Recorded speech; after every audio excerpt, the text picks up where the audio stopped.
31 may bugun. Oyda oxirini yakunlab qo'yaylik. Chiroyli qilib, dimlama qilib.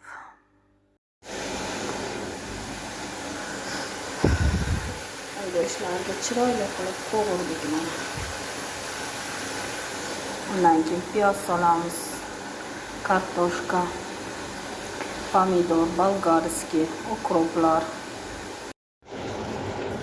Go'sht, piyoz, bolgarskiy, pomidorni soldik.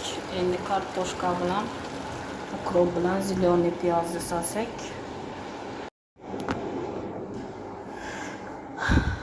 Mana 31-mayga atalgan dimlamamiz. Домашний все-таки. Zelinni solamiz. 2 stakan suvni quyamizda damlab qo'yamiz. Вот, ovqatim ham pishdi. Tayyor bo'ldi. Очень вкусно bo'ldi.